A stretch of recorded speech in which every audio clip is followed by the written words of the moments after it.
Thank you. Representative Post. Thank you, Madam Speaker. Yesterday was not only Oregon's birthday and Valentine's Day, of course, and thankfully I have a wonderful wife that doesn't really like Valentine's Day, so it was very cheap for me yesterday. But yesterday was also the 90th anniversary of our state song.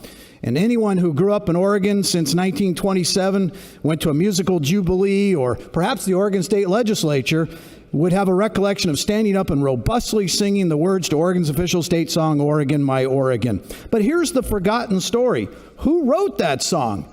I had a lady write an email. Maybe some of you received the emails too. So I wanted to give you a quick history. Judge John Andrew Buchanan, of Scottish descent, was born in Drakesville, Iowa, in the sixth of 13 children. He was a minister. They moved eventually from Missouri to Moscow, Idaho, and eventually to Monmouth, Oregon, where he graduated from then Oregon State Normal School in 1887. He was the class poet. He taught school in Amity, Yamhill, Dallas, McMinnville. He became a lawyer and later a judge in Roseburg, of all places, in 1898. From 1909 to 1911, he served as a state representative, not in this building, but in the old building, from the 6th District for Douglas and Jackson counties. And later he served in World War I as the captain of the artillery 4th Company at Fort Stevens.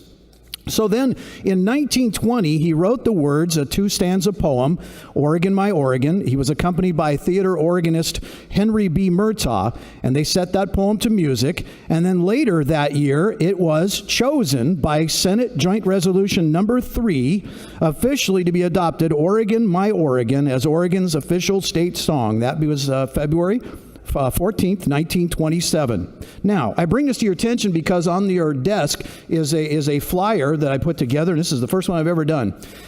The granddaughter is the one who emailed us, and she said, I don't want any state money or anybody, I just want if people would be willing. His gravestone is it's a rock with moss and gunk on it and his name's on it. And she would like to do, as you'll see on there, she would like to do an actual neat gravestone, a memorial marker to Judge Buchanan. And so I sent her $50, because that's about all I could afford. And I'm asking you, if you'd like, on the back is the GoFundMe and the history of the man himself. And I just think it's pretty cool that his granddaughter is so actively involved in this. And she reached out to all of us, and I responded because it felt special to me. It's history, and I love history. So if you wouldn't mind looking at that on your desk, and if you feel like contributing, that'd be fantastic, because it's history. Thank you. Thank you, Representative